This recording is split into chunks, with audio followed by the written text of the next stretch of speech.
This is the 1974 free response question for the AP chemistry exam dealing with solutions. As this is from 1974, there is no grading data per se for this question. I will do the best I can to make some up. If you have not done this question yet on your own, I highly recommend that you stop or pause this video and do it yourself. Come back and see if you come up with an answer the same as mine and where you could have possibly gotten points. Remember, half of the points possible is enough usually for a 3, 4, or 5. So with that being said, let's dive right in. 2 beakers, one containing 100 milliliters of a 0.1 mole solution of sucrose, the other containing 100 milliliters of pure water, are placed side by side in a closed system, such as under a bell jar. Explain in terms of principles involved what changes, if any, occur to bring the system to equilibrium.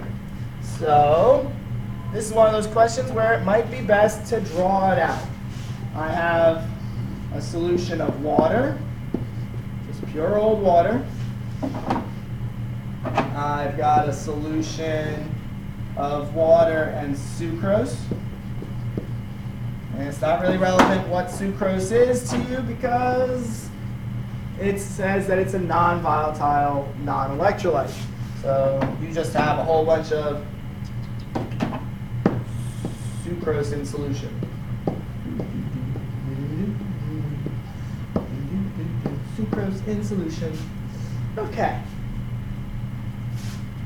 And it says it's placed in a closed system, such as under a bell jar. So we're going to put a little bell jar here. Almost looks like a jellyfish. Or a sad face. We're going to turn this frown upside down, though, because this question isn't that hard. We just have to think about it a little bit. All right. So it's in a closed system. What happens to water if you leave it out overnight? Well, it eventually evaporates, right? And you might go, oh, well, it's going to evaporate from both sides, right? Well, you'd be right. Yes, there's going to be evaporation occurring, but it's not going to be as much from one side as it is from the other. So which side is going to evaporate more? Well, hopefully you remember that due to colligative properties, the vapor pressure decreases on the side in a solution. And this is because the water molecules on the surface are less attracted by the water molecules in the interior. This is what drives vapor pressure. So they don't need to absorb very much energy to begin to evaporate. In the case of a solution, there are less water molecules on the surface, and therefore vapor pressure is lower. So evaporation happens at a lower rate.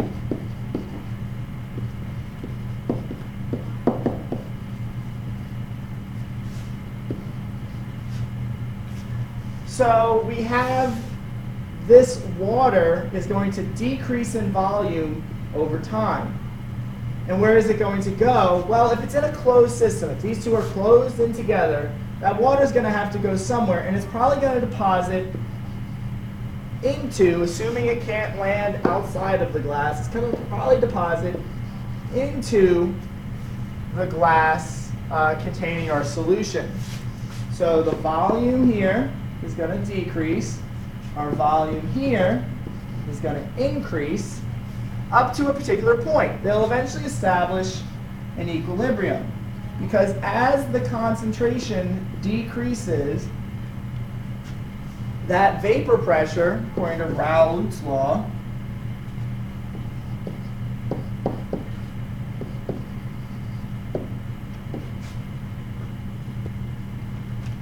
that vapor pressure is equal to the mole ratio times the original vapor pressure. And as you get more water in solution, this number is going to get smaller and smaller until you come close to this original vapor pressure. But you'll never really reach the same vapor pressure. And this vapor pressure is going to continue to stay the same. So the volume in here is going to increase until all of the water here is gone. So now we've got to talk about that to our grader. So let's see how we do. You might want to keep your drawing because it'll be easier to reference. Solution.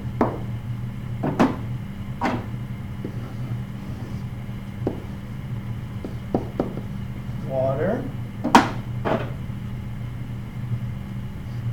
Maybe I'll even make these a closed system like this. Closed. All right. So what is going to happen? Over time, water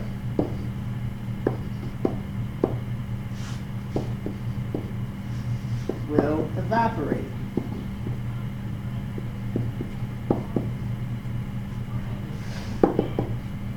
And the volume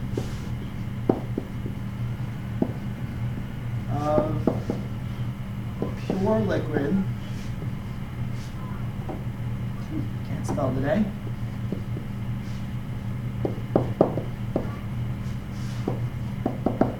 will decrease. Since its vapor pressure is higher than the solution's vapor pressure. I might even go say that's Raoult's law.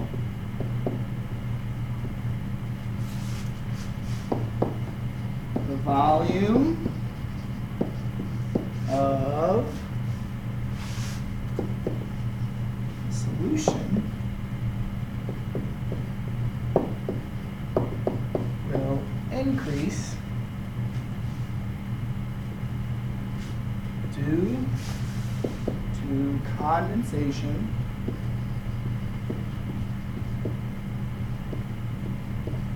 of the water vapor.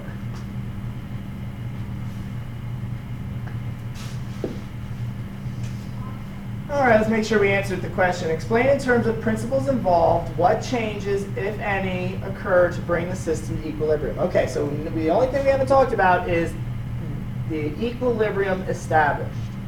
If there's an equilibrium established. System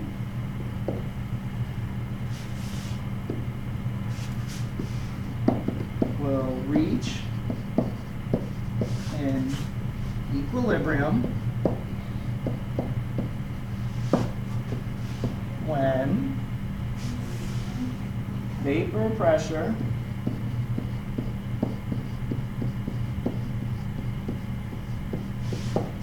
of the pure liquid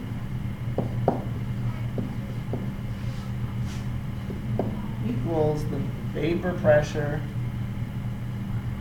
I guess I have to write out vapor pressure because it's not an understandable root. Vapor pressure of the solution.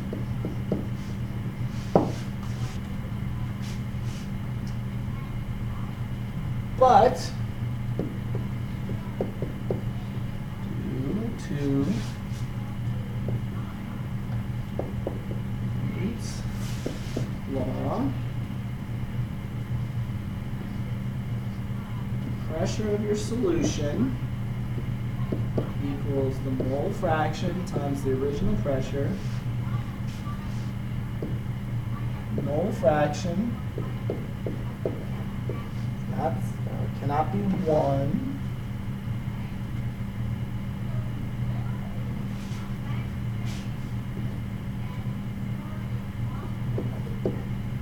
If the moles of water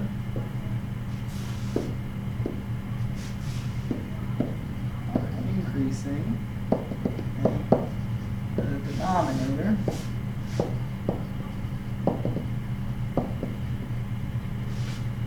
therefore the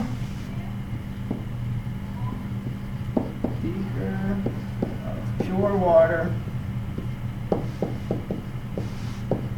will eventually empty.